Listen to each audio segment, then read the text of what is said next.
One aspect of being an unleashed leader, it's the courage to step forward when you feel like someone needs to do something. That someone is you. And I literally sometimes thinking of it as someone pushing their thumb into my scapula from behind. I literally like, oh, I need to step forward and do something. That it's Stephen Covey's first habit. It's being proactive. So I'd say unleashing yourself, be proactive, be the master of your fate and the captain of your soul. Welcome to the Unleashing Leaders podcast, where we work with willing leaders to accelerate the changes you seek. We'll learn from the experiences of different leaders facing real challenges and distill practical, purposeful steps to apply in your context. I'm Lee Scott, your curious co-pilot. Together, let's make positive changes for our companies and communities. Welcome back to the Unleashing Leaders podcast. Today, we are joined by an expert and practitioner of leadership, a gentleman after my own ilk. It is Alain Hunkins. He is the author of Cracking the Leadership Code. He is a coach certified in multiple leadership and team development disciplines, and has been doing this for a good spell, over 20 years of working with Fortune 1000 companies, road warrior, and has seen it in the for-profit, not-for-profit, government sectors, brings a tremendous amount of perspective and insight. And today we're going to be taking a deeper dive on one of the fundamentals of leadership, which is connection. Specifically, how do we integrate empathy and accountability? And we're going to use that word integrate very intentionally. It's not balancing. It's not a trade-off. It's really about bringing both of those skills together to bring out the best of our organizations. So great to have you on the show. Great to be here, Lee. Thanks so much. I'm really excited for our conversation today. Yeah. Now, you're based out of Western Massachusetts. So tell us a little bit more about what you're currently doing. All right. Well, currently, I'm actually doing a lot of work with a group called Vistage. It's a CEO peer advisory network. Oh, yeah. If you're familiar with Vistage. So I was voted the top new speaker of Vistage for this past year, which opened up lots of doors. So they love to have me. And one of the things I'm really enjoying is these are small groups. When I say small, we're talking like 14 about CEOs, right? And senior C-suite executives in small to mid-sized companies. But one of the things I'm really enjoying is getting to know their world and their business and their issues. Because like you said, I'm a practitioner. And so seeing what are the trends, what's going on, I'm really fascinated by those sorts of things and really figuring out. And so I think that's going to play very much into our conversation today around the integration of empathy and accountability. Excellent. No, that is definitely a great organization. I brushed with them a few times, definitely on my radar for future consideration. So I'll have to figure out what you did to crack their leadership code. So happy to tell you. Could be the best new speaker in their circuit. So, yeah. But how did you get into this? I mean, guys like you and I, it's kind of odd for us to be doing this for 20 plus years. I know I'm pushing about 26-ish or so. I think you're 27, so you got me by a year. Yeah. Back when I started, people were like, what the hell are you doing, man? Like, why are you getting a degree in leadership? What is this leadership thing you speak of? Like, that's not practical. You're going to be unemployed and starving. What got you into this whole space that leadership is a skill set that can be learned and developed? It is. And it's interesting that you mentioned about potentially being unemployed and starving. Well, I came to this field from a field where people are more starving and more unemployed. So I actually trained, I have an MFA as an actor. So I trained as a professional actor. Starving student to starving hungry actor. Exactly. Man, but they say hunger breeds motivation. So, totally does. And it's also... It's what I was interested in, and here's the thing. I'm going to share this pivotal light bulb moment that happened for me. So it was between summers of grad school. I was living in Milwaukee, where I was going to school at the time, and I got a call from a temp agency that I had signed up with. They said, "Hey, Eli, you're an actor. You can run a video camera, right?" So just to date myself here, we're talking 1992, 93. So we're talking VHS, big cassettes. Older. For those, for you youngins, go Google what we're talking about if you're not familiar. Anyway, so they said, yeah, we'll pay you $9 an hour to go and run this camera. You're going to meet this guy, Mr. Marshall, in the lobby of this corporate office building. And they said, dress appropriate, like what what do I wear? So anyway, I go and meet this guy, Mr. Marshall, in the lobby of this building. Turns out this guy, Mr. Marshall, was a guy named Tom Marshall. And in a coincidence of coincidences, Tom and I went to undergrad together. He was a transfer student. He was about 10 years older than me. So I was probably about 23 at the time. So he's 33. And he's working for a company called the Executive Technique. And so what they're doing is they're teaching presentation skills to business leaders. And I'm there to videotape them because part of the learning is they're going to watch the feedback in real time. Like, here, you just did this. Let's pick apart what you just did. Oh yeah. All right. Okay. And Okay. so I'm there doing this all. And on the first or second break, I said, hey, Tom, come here. Tom, you're teaching these folks, you're teaching them acting skills. He said, yeah, but we don't call it that because they think it's just this froofy, artsy stuff if we call it that. It's presentation skills. Presentation. And that was Yeah. the moment that I realized that so many of the skills that I had learned in theater were actually transferable, but I couldn't call them theater skills. And it's interesting because now, here I am 28 years later, what I ended up finding was, and look, I obviously had to learn a lot about business along the way. So it isn't just like acting like boom, right? We missed the middle part of that story. However, that being said, I am firmly committed to the idea that leadership at its core is a performing art, that it boils down to behavior. It's what you say, it's what you do, it's how you say it, how you do it. It also means what you don't say and what you don't do, because that sends a message. So it's that self-awareness, much in the way that a director would see what's going on stage from the audience to see what's the impact this is having. What leaders need to learn how to do is understand leadership isn't about what you intend, it's the impact that you're having. And so what do you need to do to close that gap and learn and embed these habits to be more effective in what you're doing?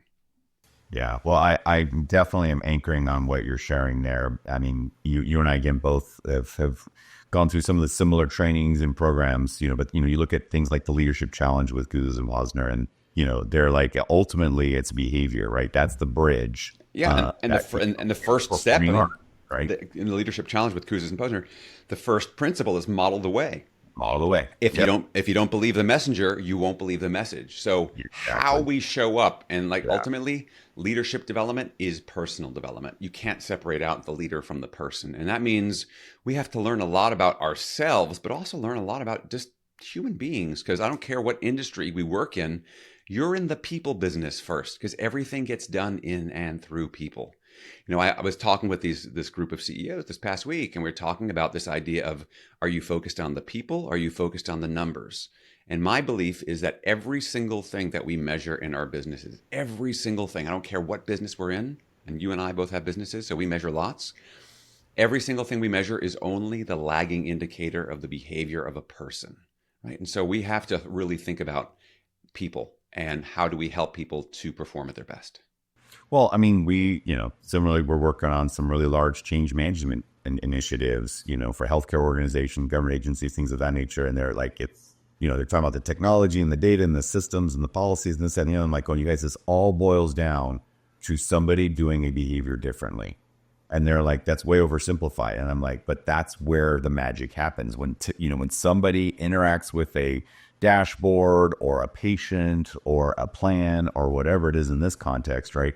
And I was like, it's somebody doing something different than they haven't done, typically before. And so it's just so we have to isolate what is the behavior, that you'd like to see changed, and that's where transformation comes from. Now it's easier said than done. That is 100% true. Of course, but that is the moment of transformation, and leaders are all about trying to elicit, inspire, sustain, reinforce, redirect behaviors, right? So it's really, really good. Now, when you say a performing art, though, I want to address something that's already starting to pop up in our listeners' minds. I know it for a fact. They're like, performing arts, you mean it's fake? I thought authenticity was the key to leadership. And I have one of my employees, I can say his name. His name's Wayne, great guy. He has one of my favorite quotes, which is, sincerity is the key to success. And once you learn how to fake that, you got it made. So tell us about, before we get into the integrating empathy and accountability, help us integrate performing arts and authenticity, right? Because I'm sure that in people's minds it gets in the way. Well, this is the thing, right? And people think about actors, for example. They think, oh, they're just faking it. I mean, the study, the craft of acting is actually learning how to be genuine and authentic in a very scripted, controlled environment.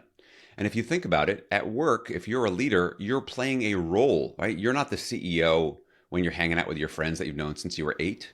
They're not looking. They're like, no, but so No, we're no, playing, you're the class clown, right? yeah, or whatever it might be. Or you're at church, right? You're not the CEO at church. You Yeah, are, very yeah, studious and very free you're a flow. different. You play a different role, and so here's the thing. And so recognizing that the reason that human brains developed the way they did is we are social primates, and we have an incredibly good BS detector. So you can't fake this. So if you think you're going to game the system and work, because like we can all tell if someone's gone off to a course and they come back and say like, "How are you today?"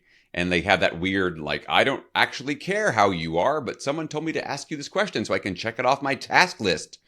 It's not going to work. So it's got to be genuine. And believe it or not, all of that sense of being genuine, these are behaviors that can get broken down and practiced much in the same way. If you have a workout regimen and you go to the gym and you work your legs and your shoulders and your back and your chest and your biceps, you can build these skills. It's just most of us have no clue as to how to go about doing that. Yeah, yeah. Well, and it's like building muscle. I mean, my lovely wife is a huge fitness aficionado. She's prepping for a show here in a couple of weeks. So, she's in those final stages of, cutting and working on all those things. And, when you're building those muscles, you're going to be sore. It's going to feel awkward at first, right? You're like, this is not right. I wasn't meant to do this, and then, but having a good coach who can guide you in the proper technique. So you build the muscle without as much injury, right? But you don't get to skip the, a little bit of the discomfort with building those skills. So my message is that awkwardness when you first start trying to do something different as a leader, for example, as we're trying to apply some of the things you're going to be sharing with us today, that awkwardness is not a sign that it's not working. It's not a sign that you can't do it. It's not a sign that you shouldn't do it. It's a sign that you're on the right track to coming up with a new skill set and having a bigger impact. Like you said, not just great intentions. So work through it. Work through it. Well, I love what you said there, Lee, because I find this. I'm always on this journey of learning and growing, and being an entrepreneur, there's always a new development. And one thing I've had to learn to reframe is that that feeling in my oh crap feeling in my stomach. And I used to be like anxiety, and now I've learned to understand that feeling. I'm like, oh, this is what learning feels like. I've never done this before. So of course it feels different. And so learning to reframe some of what we think of as humans have a hard time getting okay with discomfort. And I think if you're going to be a good leader, you've got to get at least a little bit comfortable with being uncomfortable, because that's the growing edge, and that's really where the magic happens. Yeah, my dad, who I mentioned, we have his celebration of life this week. It was a huge leadership mentor. He's the one who got me on all of this stuff, right? Stephen Covey and Tony Robbins and, Zig Ziglar, all those guys in the back in the day. But, being a military guy, they have an expression which is called embrace the suck. Mm-hmm. Right. And it's like, just embrace the suck. Like, that is the moment of breakthrough. That is the moment of impact.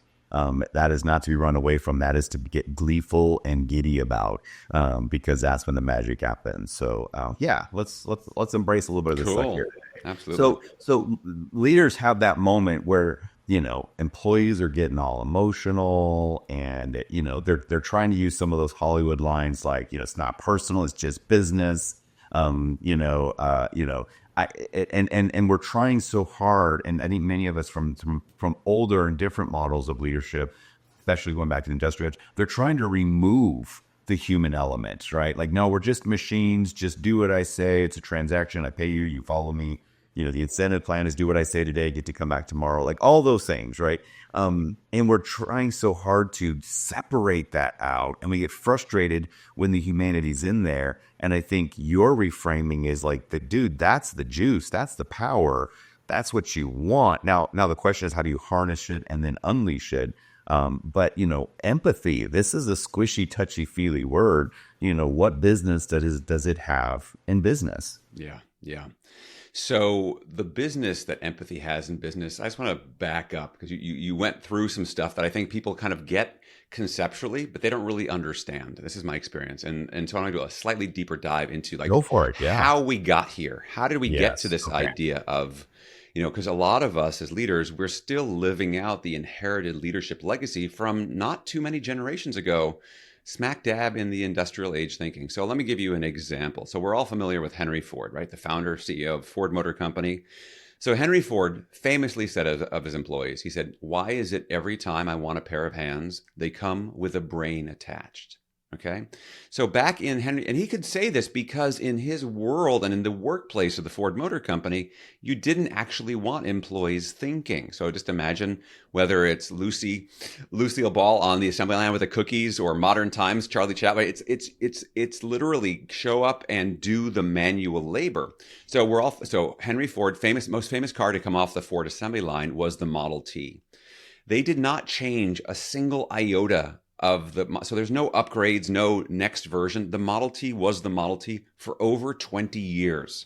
Yeah. So They didn't. It wasn't the Model T, 1938 no, edition. It was like it was the Model T. it was a That's Model just T. it. And they kept, so Right. business cycles were slow, and you didn't want your employees going, I want to innovate around this assembly. No, you wanted them to Well, that's how shut things would up and break. do their job. Like you just Yeah. wanted conformity and compliance.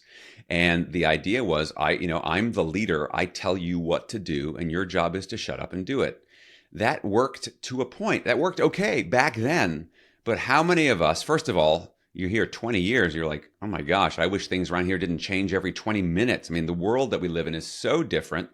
And also, all of that kind of repetitive work has now been turned into an algorithm or a computer program or AI or robot. People aren't doing that mindless repetition, right? And so all that gets plugged into a spreadsheet can fill that out for you, and just look at that. So what that leaves for humans to do is to think, is to bring their brains to work. And what we, believe it or not, brains are attached to bodies, and bodies have feelings. And the research shows very clearly how we feel profoundly influences how we perform. And if you don't want to believe the research, I invite you, listener, just to think about your own experience. On those days that you are doing your best work, we can call it performing at your best, what are some of the feelings that are associated with that? When I've asked that question to dozens and dozens of groups, the words I get back are things like, I feel happy, I feel in the zone, I feel enthusiastic, energized. So I've never, ever, ever had someone say, on those days when I'm performing at my It's best, treasury, I man. feel I feel frustrated, I feel hopeless, I feel anxious, I'm stressed out. So that should tell you something. And the research also shows that the number one thing that makes people more engaged and more productive at work is, do they feel valued and cared for by their immediate supervisor? Treasury, Now yeah. look, Not the CEO, not the not CEO. yeah. Is there It's by your immediate boss. It's by your supervisor? boss, by your direct manager, your lead, whatever word you want to use. That next level up has to feel, you have to feel valued and cared. Now, if there was ever a soft and fuzzy metric, I mean, that sounds like a flippin' Hallmark card, right? I mean, people don't care how much you know until they know how much you care. But it's true. And just, again, don't take the research word for it. Just think about, if you've worked for two different leaders in the same company, think about how different experience you had based on who they were and how much you felt valued and cared for. It's so humanly basic and fundamental. And yet we don't give it a whole lot of visibility, because it doesn't show up directly on the bottom line. Yeah. Yet It's like fertilizing the soil. You're like, how does that relate to the fruit? And you're like, well, there is a delay, but it yeah, is absolutely correlated. totally. And I think, I mean, just look at the word emotion, right? Like it's emotion, that's power. That's where you get the movement from. And I think, in the time that I've been doing this, I'm sure you've seen this too, is that I think mindsets have shifted to say, okay, I get it. It's important. I get it. It's a part of the equation. I need to stop running from it. I really want to embrace it. So I think where a lot of leaders are right now, especially those listening to this particular episode, is they're like, okay, yeah, you don't have to sell me that it's important, but I'm struggling with how to do it, right? Yeah. Like in the moment, I've got this person, and they call it innovation. I call it horsing around, right? Yeah. They're generating defects. They're messing up. They're not Yeah. doing it right. Yeah. They're wasting time. And I'm getting frustrated. How about my feelings, Yeah. right? I'm feeling Yeah. frustrated. And so then they're like, but then what about accountability? And I think right there, that's the moment of like, okay, let's grab that moment and say, Yeah. there's an opportunity here for us to really up our practical skills, to be able to show the empathy, in integration with still being able to coach, guide, uplift, skill, whatever the word is. for your people. So let's zoom in on the empathy Yeah. side a little bit, because you've cracked it. I mean, it Yeah. sounds like you have to be born with it, and if you're not born with it, you're kind of screwed. We and Yeah. I know that's not true. Yeah. Tell us a little about what is the actual behaviors of empathy, and how do we integrate it at work? Sure. So, my simple definition of empathy is showing people that you understand them and care how they feel. So, there's two pieces to that. One you can call cognitive empathy, it's perspective taking. It's like, oh, my puppy is sick. Okay, maybe you don't have a puppy, but you can imagine what it would feel like if this dog or a friend or a person, if something, trying to understand things from their perspective, this means something to them, and to feel what it might feel like to them. So that's the cognitive piece, perspective taking. But the other piece is the affective empathy or emotional piece. It's like, oh, how can I reach out to you and show you that I care, right? And it's interesting because showing people that you care does not mean you have to fix this for them. And I think there's so many people in leadership roles who are really excellent fixers, and they feel like they're obligated to, oh, something's going wrong, like, do you have a vet? I can find this. Or do you need time off? Like, it's like, that's not what we're at. The level of empathy, it's really just, first of all, affirming you're human, you're dealing with stuff. I hear that, I see that, I acknowledge that. Now, where we go from that, it depends on the situation. So there's no one thing. So it starts with this idea of showing people that you understand them and care how they feel. Now, again, that sounds pretty basic. And we think, oh, I do that. Well, a lot of us do it in life. A lot of us have a harder time doing it at work, because at work, you have to add in all of the demands that a workplace has, such as deadlines, limited resources, pressures, etc. And then suddenly empathy, so when I ask leaders, what do you see as the biggest barriers to leading with empathy? Number one is time. It's like, let's face it, so much in our digital workplaces to happen at the speed of light. But to show people you understand them and care how they feel, you have to slow down. You have to move at the speed of humans and give people a little bit of, we'll call it psychological air. It's Couple of like, heartbeats, yeah, that's not going to be, yeah. a nanosecond. And the fear is we've got all this work to get Yeah. done. We don't have time for this feeling stuff. This will crowd out the work, right? Yeah, exactly. And realize that actually this is going to impede their ability to do the work, both the quantity as well as the quality of the work. So it's actually the wisdom that there's a time and a place to go slow, and then there's a time and a place to go fast, and to know which to do when. And that's a skill and an art to be able to do that. So Well, that's one. that distinction there, time and place, right? Yeah. Time and place. There's a time to be directed. There's a time to be, coaching. There's a time to be just curious and just be like, I wonder where this is going to go. Yeah. And I think that, but you mentioned two limiting beliefs, because behind every behavior is a belief, right? And that's Sure. one of the things I like to look at. And so you mentioned two of them. One is when somebody's going through what we might call a hard time, right? Mm-hmm. Either at work, at home, whatever. You could tell they're not in their peak zone. Yeah. One belief is to be helpful is to fix it, is to remove the source of pain. Yeah. And again, time and place, right? There is a time and a place to do that. I think one of the beliefs that leaders can have is like, well, good leaders fix problems. And again, that's a limiting belief. It's like, well, that's partially true. It's just incomplete. Yeah. Maybe, especially in a type 2 or a type 3 leadership situation, maybe they need this discomfort in order to break free of old habits to be able to grow into something new. So maybe your job as leaders is exactly the opposite, is not to fix it. It's to hold the space and be like, yeah, this is going to be really uncomfortable for a little while. And I got to do that with humanity, with compassion, all those things. But, it's the opposite of fixing. And that's really what it is to help somebody. So I think that was one example you shared. I think the other one you mentioned was time. Yeah. Right. The belief that, if I spend time on this, it's a fixed pie, and that will put me that much further behind on the other things. And again, there is a degree of truth to that. It's not completely false. But I think what we have to do is, like you said, shift it to look at what's that return on investment, right? Investing this time, will this investment of time generate a higher long-term return than doing another email? Right. And I think when we make a comparison of returns versus just the cost of the seconds, I think that puts leaders in a better place for both of those limiting beliefs to punch through. So I just, you mentioned them quick, but I'm like that, those are some big ones that absolutely stop people dead in their tracks. Absolutely. And, Lee, you mentioned this idea of kind of an investment versus a cost. And this is another wrinkle in the equation that I want to bring out because I think this is true for a lot of leaders. And I asked them, I said, so how many of you, these are people who are in formal leadership roles, how many of you, in addition to your formal leadership of leading other people in the organization, also wear an individual contributor hat where you're trying to get your own project work done? And nearly every Have you ever seen somebody not raise their hand? Yeah, I mean, I'd say maybe one person out of thousands. I mean, again, Okay, it's like okay, all right. 99.9% are like, yep. Yeah, So we're yeah, wearing these two things, and so I think there's this constant tension that people have is like, yeah, I want to be here and support you and be your leader, but I got my stuff to do too, and right now, and so they feel like this is costing me time, and I really do counsel and coach leaders. You've got to think of this, got to reframe that. It's not a cost, it is an investment.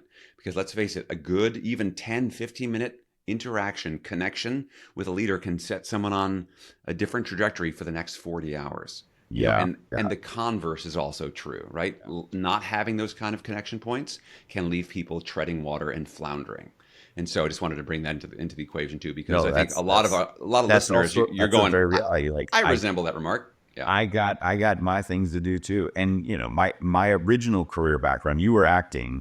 Yeah. I was medical, so I was an ambulance EMT, Gotcha. like our kind of person. It was like, man, time. I mean, time is precious, right? And Yeah. I've seen people leave young. I've seen them leave old. We all know we all have a fixed amount of it, right? So it's like Yeah. the one thing you cannot, Yeah. squander and then get back, right? Period. There's just no two ways about it. But even then, they taught us that you're responding to a heart attack, you are 911, your lights blazing, you don't rush things, Yeah. because when you rush things you make mistakes, and then people die because of you, not because of the situation. And so Yeah. being purposeful, being focused, being deliberate, even in emergencies, is still what's called for. And if we can say that that's true when somebody's having a heart attack, then we could probably say it's true when you've got an urgent deadline for an email looming over you, which is not as serious as a heart attack. Yeah. But it doesn't mean you lollygag, doesn't mean you're every day I'm shuffling, Sure. right? Sure. You move with a purpose, for sure. Yeah. But I think that's the balance there that we're talking about with time. Mm-hmm. Oh, that's Good, really good. So your definition of empathy, I love how you've got two components to it. Almost everything in life has a yin and a yang, right? There's that polarity. So there's the cognitive, you said, to remind us again, cognitive for being able to taking. understand what they're going through, Yeah. and then the affective, which is to be able to express care. Mm-hmm. And like you said, care doesn't mean that you're going to fix it. Care also doesn't mean you agree with it. Mm-hmm. I think that's it just means you Yeah. care. Yeah. Right. Maybe in that situation you would be totally different than that person. Yeah. That's fine. It's fine. That's diversity. I'm cool with that, but I Yeah. still care. Yeah. So those don't cost you a whole lot of time, and they don't cost you a whole lot of anxiety. Yeah. And so now you've kind of put the key in the lock. Mm-hmm. Haven't turned it yet, but you put the key in the Sure, lock. Right sure, now, how do sure. we turn it to kind of unlock that that bottleneck that's happening in that moment of emotional distress, and you're trying to show up as a leader? So what I have found in the work that I've done is that the number one thing that we can do to be able to demonstrate that empathy, assuming that we want to do it, is to listen with purpose, right? And so, which is a different type of listening than many of us think. Again, we talked before about listening to fix, right? Or listening to give advice, listening to interrupt, listening to get them onto the next task, as opposed to, no, this is a time for you just to listen, to show people that you understand them and care how they feel. And that is a different type of listening. Again, as I do exercises and workshops with leaders around this, and they have the experience, like, what was that like to listen? I was totally engaged with them. I wasn't thinking about the next thing. I was, we like to say, being present, right? And being present, let's face it, it is the most precious and scarce resource that we have. And so how do you start to strengthen the muscle of being present around other people? This is something that I have done over years and years, so that muscle is much stronger. A lot of people have a hard time with that. Yeah, They don't yeah. know how to do that. In fact, interestingly enough, I was with a group a couple of weeks ago, with a group of CEOs, and one of the CEOs said to me, I got some feedback about my lack of presence. I said, what happened? He said, it wasn't from one of my employees. It was from my wife. So he said, we were talking, and she said, what's this? And I said, what's what? And she went, what's this? And what I hadn't realized was that I physically, when she was talking to me, I was doing this with my hand. I was like, can you get to the point already? Which is, as we all hear that, we can laugh. Oh, And, That is a fantastic technique. I'm writing that one down. Yeah, That is going to yeah. save me so much Get time. you. I'm so glad you shared that. Just like, honey, just get to the point, Just right? get to the Yeah. point. So he was like, "Oh my gosh, For listeners, and they're yeah, not you seeing it. can't see it. Yeah, He's waving his hand like I'm waving my hand in a circle, like, come on circle, already, like won't you come get to on the point? already. Come Like on." you're So trying to paddle to the point. Yeah. and so when I share this with groups, we can all have a good laugh at his expense and go like, "Oh my gosh, I would never do that." And of course, you and I Oh, and most of us dude, would. I have done it. I'll But admit, here's yeah. the thing: is we would never do it maybe physically with our hands. But when I ask how many of you do this in your minds, and everybody cops to it, like we all do this, right? And so it's that ability to slow down, breathe, show up, be present for somebody else. And the other thing is people say, oh my gosh, but what about if they go on and on and on? So I'm also a big fan, and this comes, we start moving into integrating to accountability. I'm a big fan of time capping things. So when I do this workshop and I have, like I say, a group of 15 people, we go around and share something and we ask people to listen with purpose. Each person gets 90 seconds. And I tell them up front, I have my stopwatch here. And by the way, when I put my hand, and I'm raising my hand right now for those who can't see me, when I'm waving at you, I'm not saying hi. I'm saying you're at 90 seconds. It's time to wrap up. And so we need to take back time. And a way we do that is very cleanly set some time boundaries about what things take. Because again, that is our most precious resource. And so this leads into the sense of how do we bring, because people go, yeah, okay, I get empathy, but it can't be only empathy all the Yeah. time. Because if Yeah. all we have is empathy, Yeah. we're not running a business, we're leading an adult daycare center. Yeah. Yeah. And that's Well, not and where, and where we're again, at. to your point, you could have it's a 25-minute one-on-one, and you're at the 23 mark, and they're still telling you the backstory, right? Like that you've gone past the point of diminishing returns and empathy now, Yeah. and so now it's not integrated. And we call it the interruption rule, by the way. Like, Mm-hmm. what is the proper amount of time where it is? Because to interrupt is disrespectful. Sure. I mean, the question, but to go on a monologue is also disrespectful. So Yeah. how? So we define it as it's like before 90 seconds, maybe it's 60 seconds, maybe it's 2 minutes. You pick your rule. You probably researched is where you probably came when you're 90. So I like 90. Yeah. Yeah. But it's like 90 is enough time to show you respect to listen. Going after 90, it's respectful for me to say, may I have a turn? Yeah. Right. And I think that is respect, Yeah. literally quantified. Yeah. Yeah. Yeah. Very much that kind of sense of give and take and how important. Because look, we've all had that friend or that person that we met, and you ask them a question, and then for the next 30 minutes, they don't stop. And then even if they stop and ask you a question, they turn it back to them and they keep going. And you're just like, oh, I feel used in this moment. I feel used. My life energy has been sucked away. Or even assaulted. You're just like, man, Yeah. I've got some friends that are very strong introverts. I'm a mild extrovert, Mm-hmm. so I could do my thing, and then I fill up. Yeah. And so you're like, literally, it's just overwhelming, and Yeah. it become actually painful Very much as so. a recipient. So I think, again, having respect for being a two-way thing, Yeah. is appropriate. Yeah, yeah. So that really leads then to the question of, okay, so let's assume you want to be empathetic. Let's assume that you've practiced the skills of empathy. You've learned how to listen with purpose. And okay, so then the question Give it a is, solid 90 seconds. yeah, you got a solid 90 seconds. So now the question becomes, what next? Because like you said, how do we integrate? And so this is where the sense of accountability comes in. And to me, the key to of useful, because I ask a lot of leaders and they get stuck on like, what does it mean to hold people accountable? And a lot of them don't know how to answer that question. Like, what is accountability? What does it mean?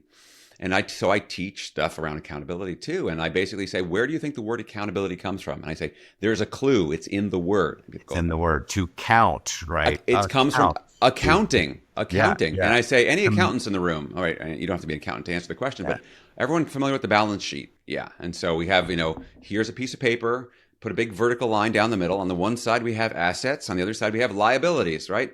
Okay. And so in a balance sheet, when you get to the final tally, the two sides have to equal each other. That what's your assets equals your liabilities. Your inflow is outflow, right? All that's there.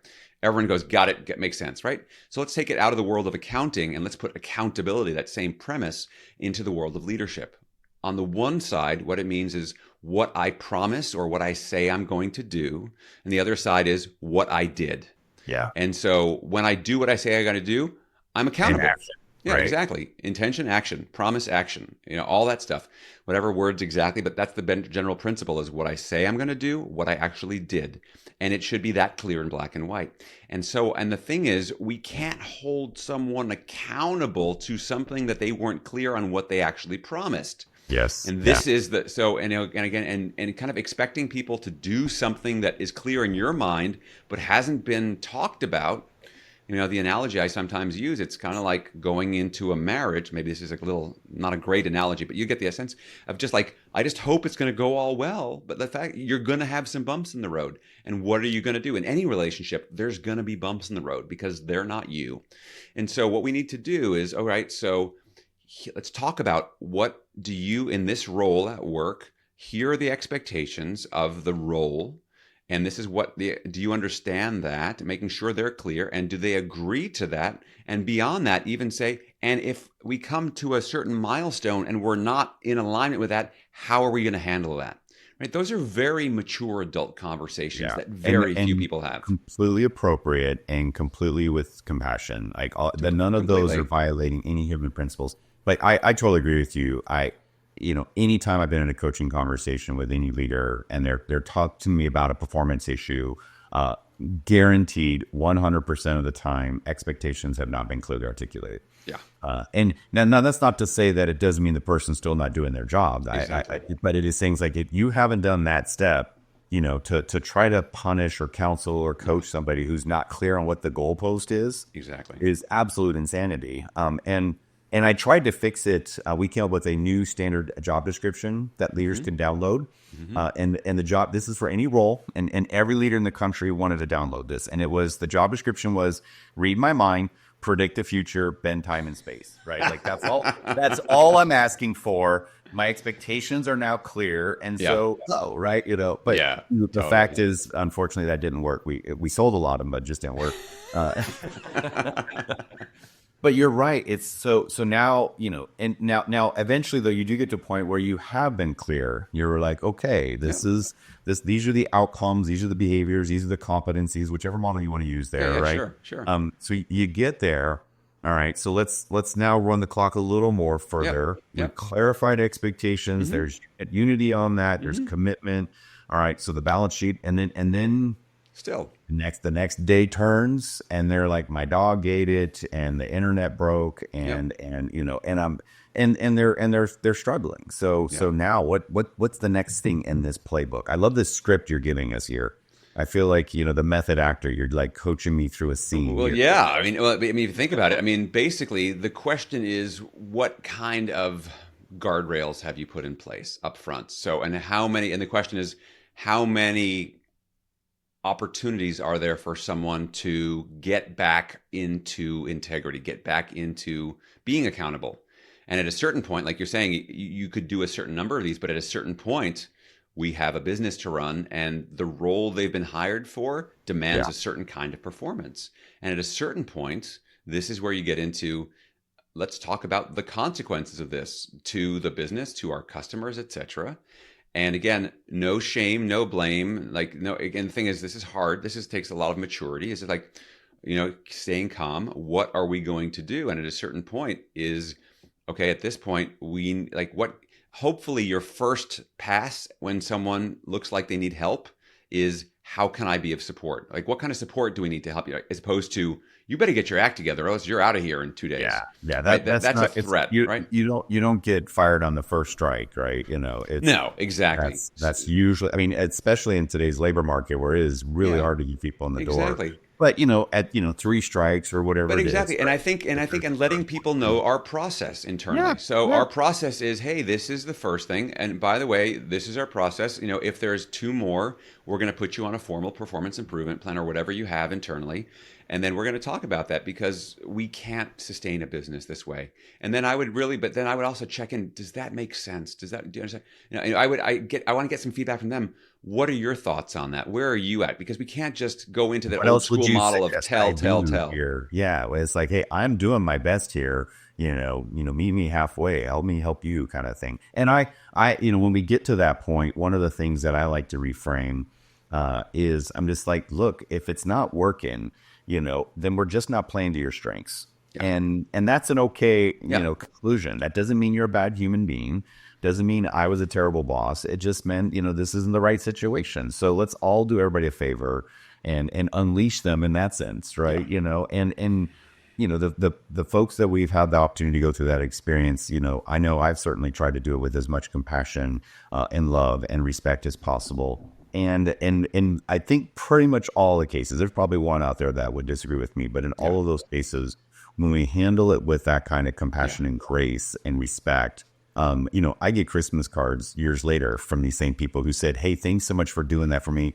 I didn't want to go. It wasn't a good experience, and yet I found something better, right? Or Yeah. it set Yeah. me up for a new Exactly. opportunity in life." And so we were not doing them any favors by continuing to drag them No. through it. So to me, I No. still think that's an expression of empathy, It right? You're totally like, is. wow, how might it feel to be in your situation where you're constantly, not meeting expectations and you feel awful all the time, Yeah. right? Like I wouldn't want to put you in that, Exactly. situation either. So those are good guardrails, like you said. There's the first pass, oops, how can it be helpful?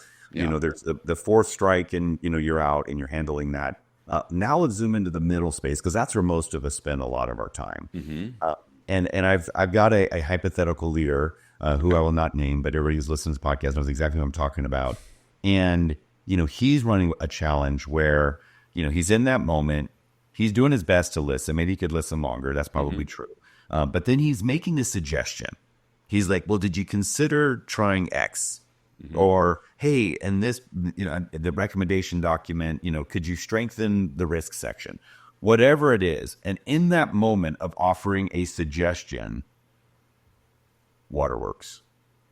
Like they're just imploding on him. And they're like, I've been criticized. I'm a Yeah. valedictorian. I'm a, top of my class. I've never got anything less than 100% on any quiz exam ever since I was 4 years old. Yeah. And then they just crumble. So tell us, what's some tips that, because I think some leaders are like, okay, well, how do I handle this one? Right. Like I'm running into this more and more right now. Yeah. And I think some of our listeners can relate. Yeah. Oh, this is a big one, right? Because I mean, certainly I'm hearing this from leaders too. Is like, oh, these employees, they can't handle any criticism, and hearing about that secondhand, I'd love to actually be a fly on the wall and see that because I don't Yeah. know if that's Yeah. actually because even your example here is like, hey, can I offer some like it's like how velvet can my velvet gloves be, right? Yeah. Yeah. Yeah. And I think And I offer ultimately, a suggestion. You're like, you mean it wasn't perfect? And it's like, yeah, well, yeah. no, but that's my, that's why you're here. Like you just graduated. You've been Yeah. here 4 months. There's no way you're going to know what I know for 40 Well, years of this, let me help exactly. you. Right. Yeah. And so if I run into people like that, and I coach leaders around this, when I do workshops around giving and receiving feedback, is depending on someone's history with feedback. Feedback is the original F word, right? So for some people, you say, I got some feedback and like their insides clench up because like, oh, I can't, right? And to realize that, hey, and maybe this is something that you learn. Again, we all learn these things through experience, and though it becomes part of the onboarding process of talking about this stuff. But basically, it's feedback means I'm here to help. Okay, Yeah. you might have had a different experience somewhere along the way, or no one has ever given you that. But here we have real results, and if we and helping them, and also being maybe a little vulnerable about your experience, like, hey, if we don't do this and these customers go away, there is no business. We have no payroll to pay you from. So this isn't a given. And I think so often there's this kind of parent-child dynamic in organizations where think that we have to manage, like put all this weight on our shoulders and think that we have to manage all this and then just tell them. And that, as opposed to, we're struggling here, folks. We've got to make cash flow. And like that's only coming from here. And you're a piece of that and helping people to understand how they fit into that. And so I'm going to jump in at times and just to know this isn't about you personally. It's about the performance of this role. And I'm here to help, because one of the things often, going back to what we talked about, 3 strikes, it may be in the first strike, you discover that, wow, this actually isn't even a people issue. This might be a systems and a System process issue, a issue, process issue. Yeah. and so often when there's some kind of an issue, the low hanging fruit is to blame a person. It's like, oh, that they must not know. When in fact, it could be a systems thing. It could be, it's more than likely it's that they didn't, where's that information live? I didn't know that. How was I supposed to know that? And then you start uncovering things and realize maybe it's not just this one person, it's the whole team.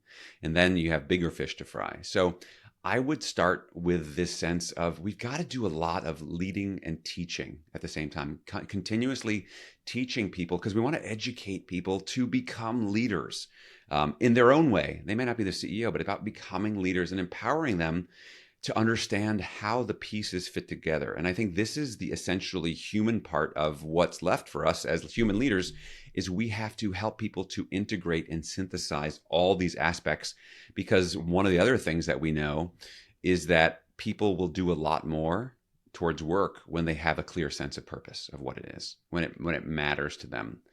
And all that takes time.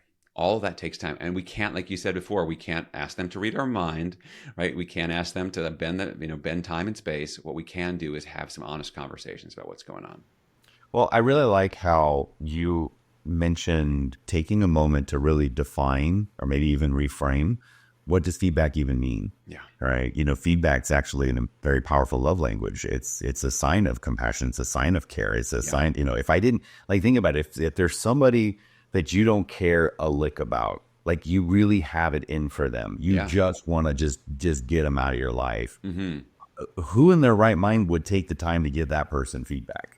Yeah. No, you'd be like, you would withhold it. That would be, exactly. You'd be like, I want to see you completely face plant. So the act of courageously offering feedback and the act of curiously receiving it in and of itself is a great connection to establish. But I think you're bringing up a key point that many of us might have been raised with that as a value.